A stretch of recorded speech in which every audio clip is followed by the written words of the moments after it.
I got the invitation to go on this Armed Lutheran radio show, though. You know this guy? Have you seen this? There's two things that I would like to say that make me feel safe. Number one, the fact that there is a radio show called the Armed Lutheran Podcast somewhere in the world. That makes me feel safer.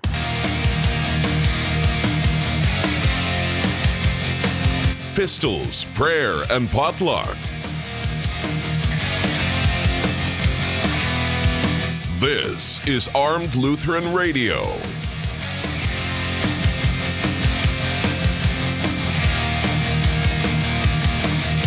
Hey folks, welcome to another episode of Armed Lutheran Radio, a show about guns, hunting, competitive shooting, the natural right of self-defense, and what God's Word says about the issues surrounding gun rights and gun ownership.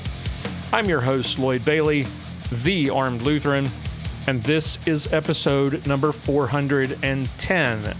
Thank you all so much for making Armed Lutheran Radio a part of your week again this week. Welcome aboard to all of you who are new. Hope you will stick around and check out all of the 409 previous episodes. Those of you who are returning listeners, thank you for continuing to support the show. Before we begin, you probably know what we're going to be talking about. Before we get started, I do want to thank the people who make this show possible, the members of the Reformation Gun Club, the people who, through their annual subscriptions, help us keep the lights on. We are listener-funded, folks. That means we have no advertising. We have no sponsors. We rely on these good people and many more to help keep us going. People like Jim from Rincon, Georgia, Stephen from Spotsylvania, Virginia, Tony from Little Elm, Texas, John from Spokane, Washington, Robert from Mascoutah, Illinois, Tim from Finlayson, Minnesota, Peter from White Bear Lake, Minnesota, Matthew from Nixa, Missouri, Eric from Buckeye, Ohio, and Drew from Excelsior Springs, Missouri. Thank you all so much for your support. It means the world to us. We really do appreciate it. Folks, if you would like to join these good folks and many more, if you would like to check out all of the benefits and all of the fun stuff that comes with being a member, the great warm, fuzzy feeling you get from knowing that you helped support all of this, check out reformationgunclub.com today and come sign up. We've got a online hangout coming up later this week as we get together every month with our wonderful members to discuss all kinds of stuff. And I guess you can probably figure what we're going to be talking about this week for our July hangout. So again, check that out, reformationgunclub.com. It's just $36 a year. Come and join us. We would love to see you. Yesterday, for those of you who are not living under a rock or who have not returned just today from another planet, you probably know Americans witnessed the attempted assassination of former President Donald Trump in Butler County, Pennsylvania. As I am recording this on July 13th, 2020, or July 14th, I should say, 2024, the assassination attempt took place yesterday, a little after 6 p.m. Eastern Standard Time. Mr. Trump was speaking at a campaign rally and had only been speaking for just a few minutes, I think somewhere around 10 minutes in, when shots rang out, and one of those shots managed to clip his right ear. Had he not turned his head at the very last moment, the back of his head most likely would have been blown off. We were millimeters away from witnessing the assassination of a major party presidential candidate, a former president, on live television.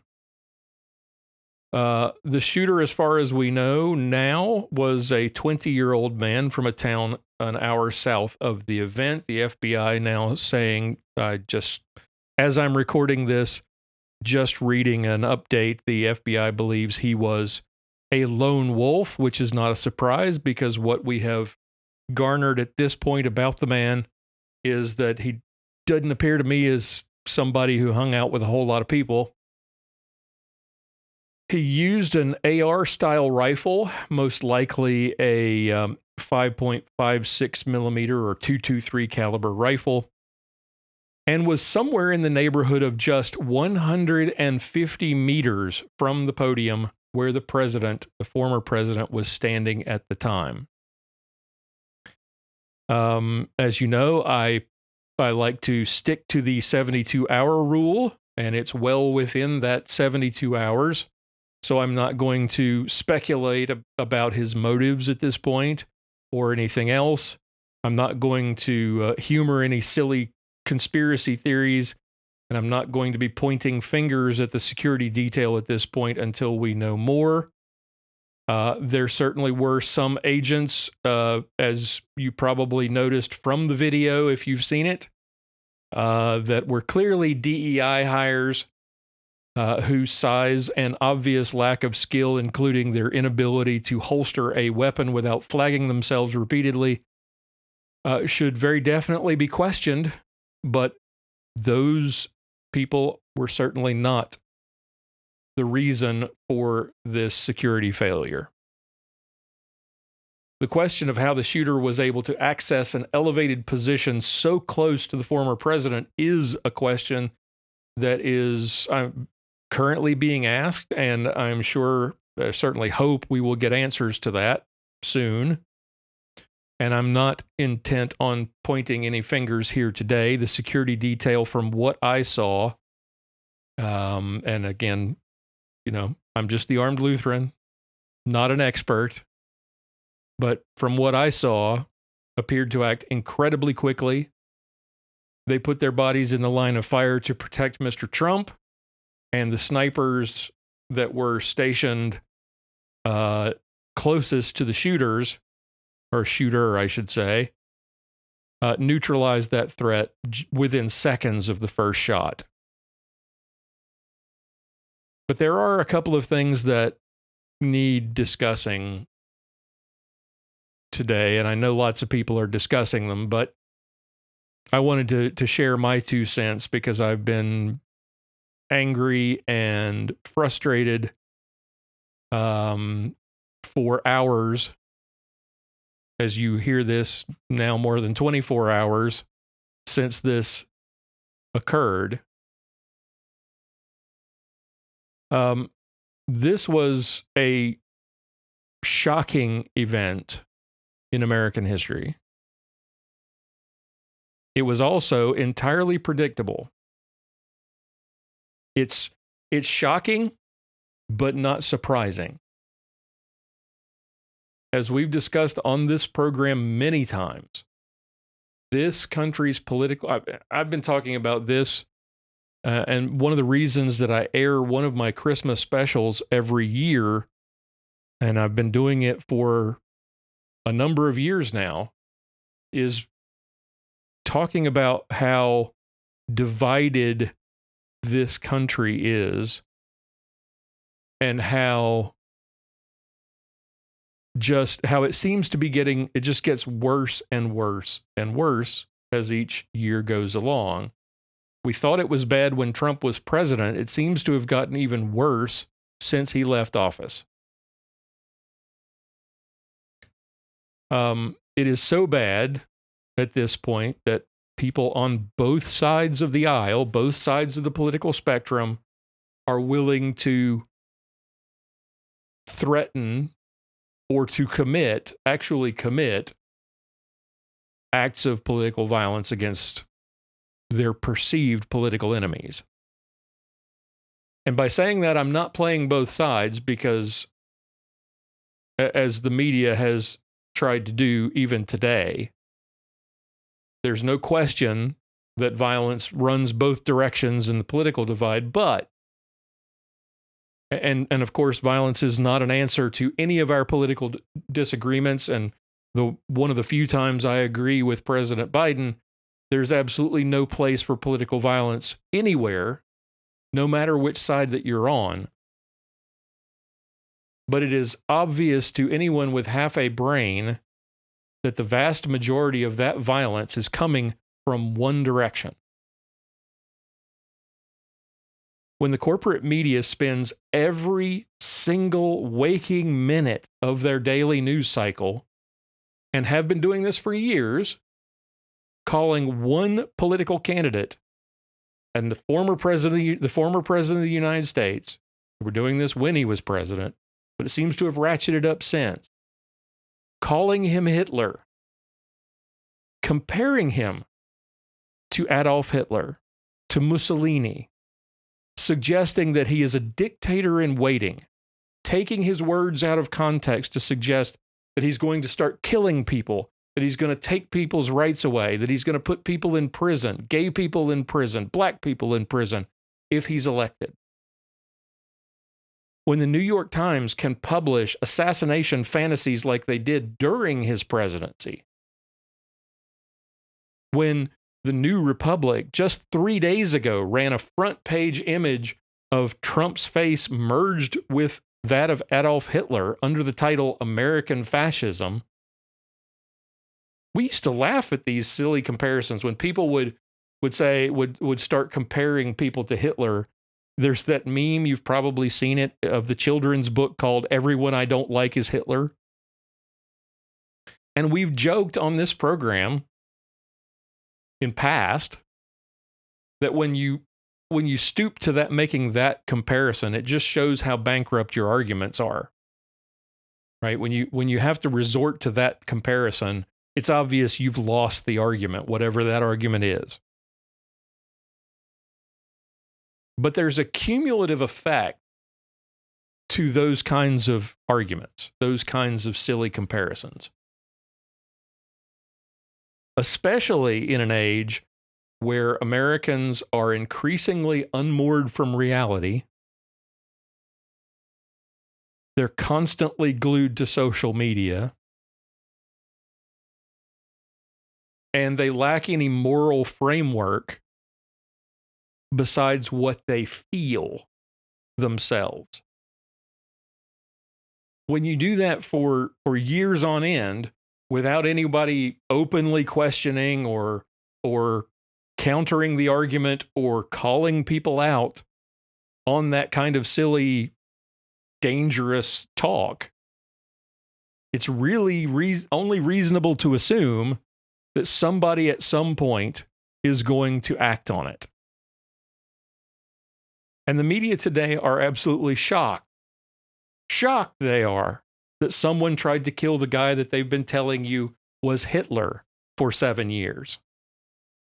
It's amusing to hear them talk about how relieved and gratified that they are that former President Trump, that Hitler himself is okay.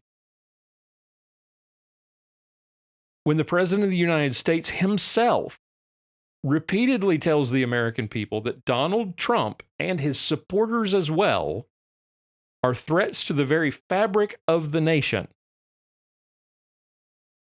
At the last, and I think it's certainly the only debate that Biden participated in with Donald Trump, Biden answered a question directly from the moderator and said plainly that the tens of millions of Americans who support Donald Trump and who vote for Donald Trump are threats to democracy. When asked in an interview recently, what was the greatest threat to democracy in America, his answer immediately was Donald Trump. He has repeated those slanderous accusations over and over and over again, going all the way back to that horrible speech. You remember the one in Philadelphia in 2022, flanked by Marines in the background with that blood red background. I don't know who thought that was a good idea. It looked like Emperor Palpatine. And he got out there and suggested that Trump and the MAGA Republicans and everyone who supported them were a deadly threat to the Republic. His Department of Homeland Security has for years repeatedly labeled conservatives, MAGA Republicans, concerned parents as DVEs, domestic violent extremists. The Biden campaign just this week ran an ad in, I can't remember if it was Detroit or Chicago. It was in a heavily minority district just 3 days before the shooting, suggesting that Donald Trump hates black people, selectively editing his words to suggest that black people are his enemies and that voters should act accordingly. Now, if you are told repeatedly by the President of the United States himself, by members of Congress, by members of the President's administration, by the news media, that a candidate for president is potentially Adolf Hitler, that elections, if he's elected, if he wins the next election, that there will not be any more elections. America will become a dictatorship if this person wins. Some people are going to take that at face value, especially those who ignorantly trust what their elected officials and what government tells them. They're going to take that at face value and say, you know what? I can stop Hitler from coming to power. I can save the republic. And some people will act on that. If you truly believe the rhetoric, knowing that the election of Adolf Hitler led to what happened in the 1930s, the Holocaust, the 1940s, World War II, knowing that you could stop that from happening again, you might feel duty bound to do something extreme to stop it. Especially if you see the polls turning in a way that suggests that that person might actually win because the guy you support is an incompetent, brain-dead fool who can't string sentences together. And remember, it wasn't that long ago that Tucker Carlson suggested that this kind of hate speech that was going on in the media would ultimately result in an attempt to kill President Trump. And he was roundly castigated for that in the media. And today we now know he's right. But if you're Tucker, if you're listening, and I know you're not, don't hold your breath expecting an apology. Now, like I said, this is not exclusive to the left. There are sectors of the right, very small sectors of the right, the extreme right that traffic in this kind of speech as well. But it's not right-wing speech that drove what we saw yesterday in Pennsylvania. And to date, we have seen nobody calling for the assassination. We have seen no riots. In response to Trump being shot, I don't see any MAGA Republicans out in the streets burning the cities down like we saw in 2020 and in 2014 and 2016. And you don't see that happening on the right. That kind of extremism is relegated to the extreme on the right. It's kind of mainstream on the left. And today, if you've been watching, the media are already playing both sides without critically examining their own role in what just happened. One CNN analyst said she was troubled by the way Trump pumped his fist and shouted, "Fight," to the crowd after being shot. She was troubled by that. But she's not troubled by the constant Hitler talk on her own network. And they're already trying to trot out this comparison to January 6th. There's no comparison, none whatsoever. They're not even close to the same thing. A bunch of idiots storming the Capitol, many of them allowed in by the police, and walking around taking selfies is not the same thing as an attempted assassination of the former president of the United States. It's just not even close. America definitely needs to cool down the rhetoric on both sides. Absolutely. I agree with that. It's one of the few things I agree with President Biden on. But the people who've trafficked in that vitriol on ABC, NBC, CBS, MSNBC, CNN, and others, all the major newspapers and news mags, need to knock it off. And the executives at those networks and those outlets need to start warning and firing people who engage in that kind of talk. We were 1 inch away, probably less than an inch, away from a major upheaval in this country, if not outright civil war. But Trump turned his head at the last moment.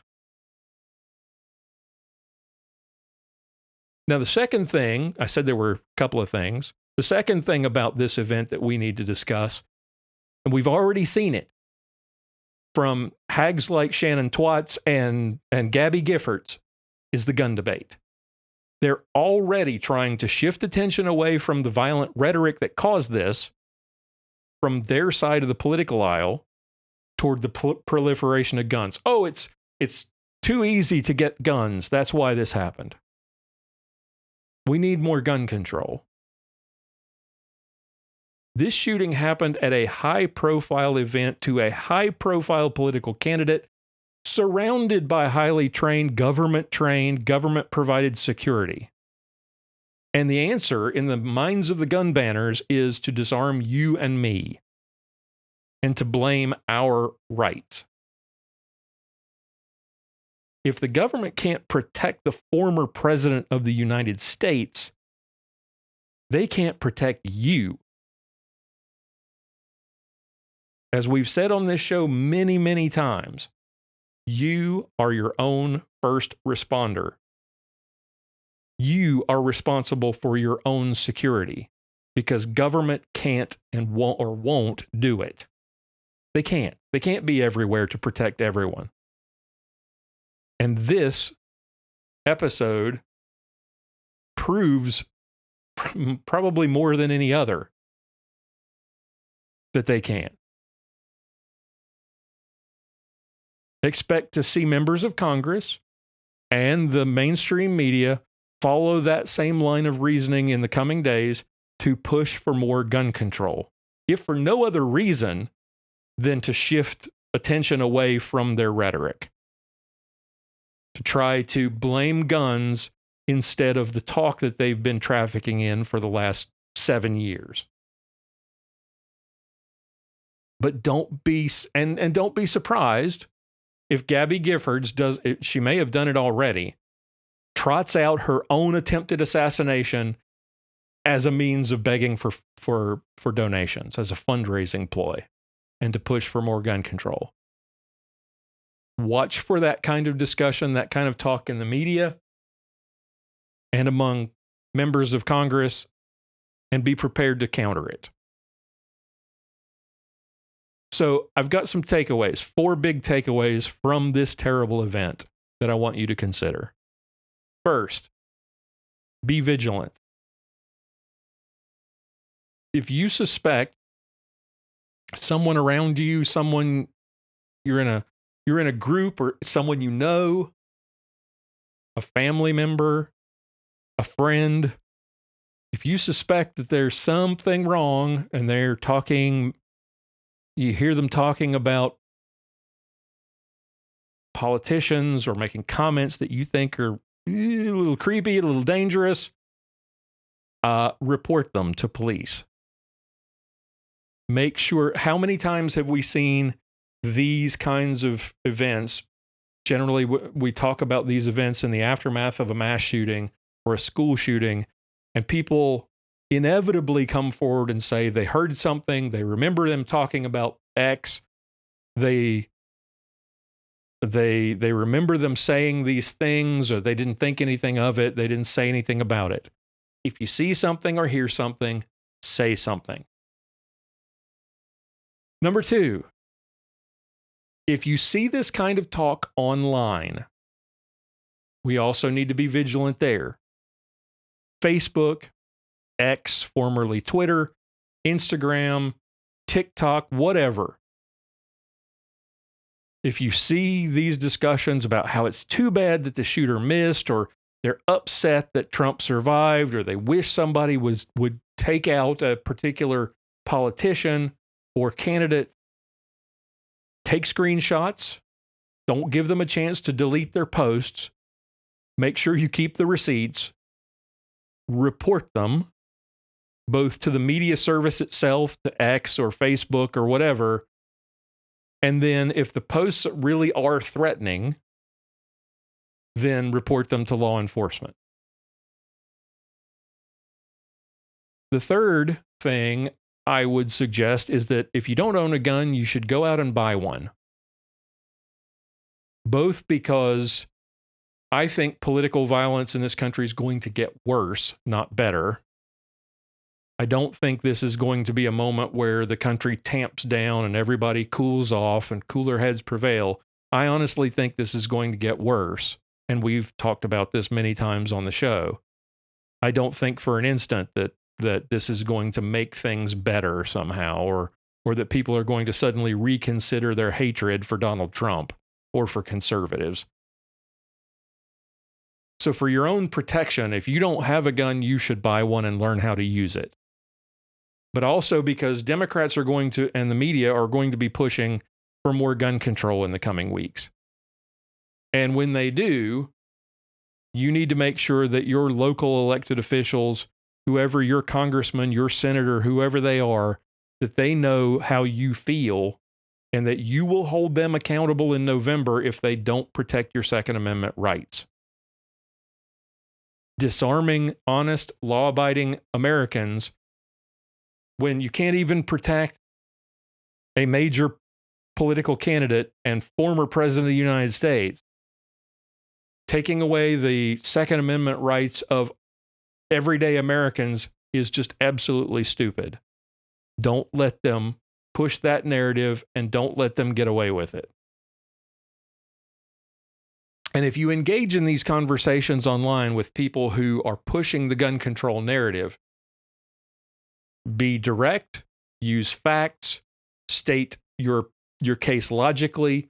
Do not descend into name calling or ad hominem attacks, because that's what the gun banners will do.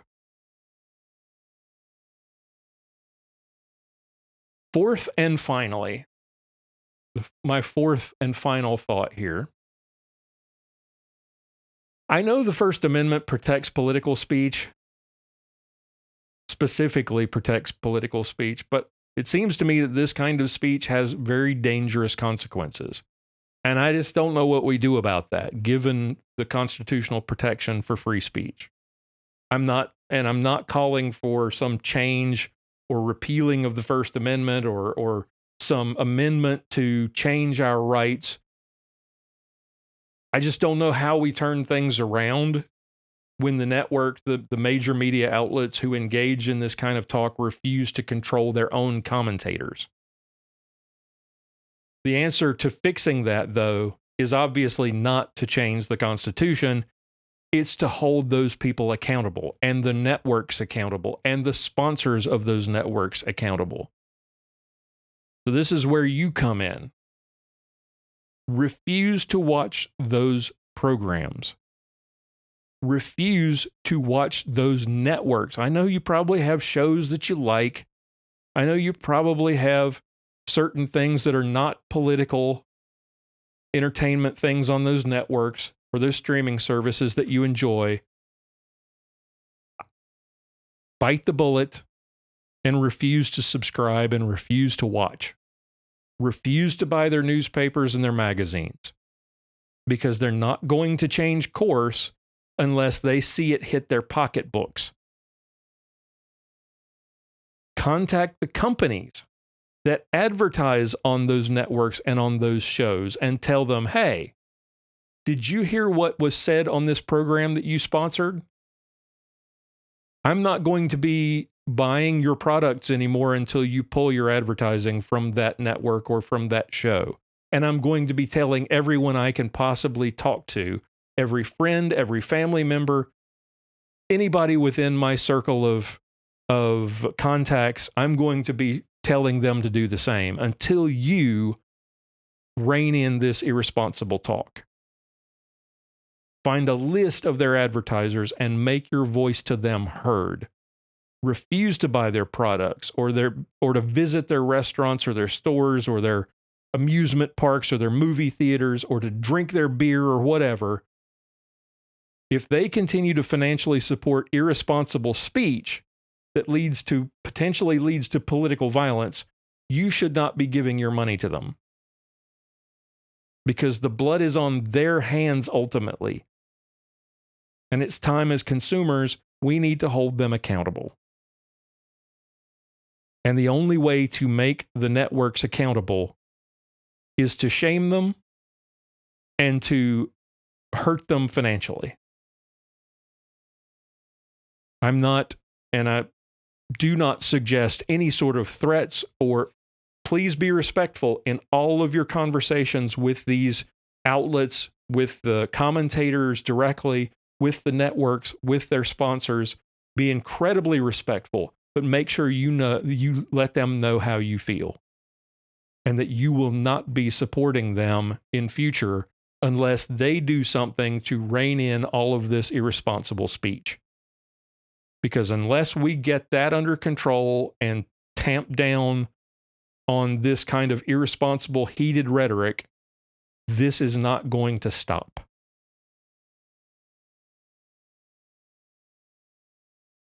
And finally, I guess there's a fifth thing, a fifth takeaway that I want you to consider before we get out of here today. And that is to pray for, and this is most important, pray for the families and the victims of this horrible shooting, especially the family of a man named Corey Comparator. Corey was killed during this rally in Pennsylvania. He was simply there supporting a candidate, listening to a candidate, as we should all be able to do in a free society. And he was killed while shielding his family from the gunfire. Corey was a firefighter. He was a husband and the father of 2 girls. So please pray for the Comparator family. I hope I'm pronouncing that correctly. Please consider giving to the GoFundMe, which has been established to raise money for those families. At the time I'm recording this, that fund has raised over $2 million. They're going to have some really tough days ahead, especially for Corey's family, for his daughters, as they move on in life without their father. And I'm going to leave a link to that GoFundMe account in the show notes. Please consider making a donation. And I guess sixth, I said there were only 4 points, but I guess we're up to 6 now. Pray for the future of this nation. Our media, our elected officials, our government agencies, and if you look at social media, the general public don't seem to know how to bring us all back together again. We've talked on this program how, and I'm not sure that even a major terrorist attack like 9/11 can bring us back together again. And I think at this point, only prayer that's our only hope. It's never a bad thing to pray for the country, but at this point, I think it is the only thing that can bring us back together and heal the divide. That's it for me today. Next week will be our July monthly online hangout. Be sure to join the Reformation Gun Club if you have not done so already. If you would like to come join us, and I'm sure you can tell, you can probably guess what it is we're going to be discussing. Visit reformationgunclub.com today and sign up or renew your membership. It's just $36 a year. We hope you will come and join us. Until then, keep shooting, keep praying. We'll talk to you next time. For show notes, be sure to visit our website at www.armedlutheran.us. Check out the Facebook page, The Armed Lutheran, or join our Facebook group, Fans of Armed Lutheran Radio. If you like what you hear, please leave us a comment on our feedback page at armedlutheran.us/feedback or a review on iTunes and let us know what you think. Thank you for listening to Armed Lutheran Radio, a member of the Self-Defense Radio Network.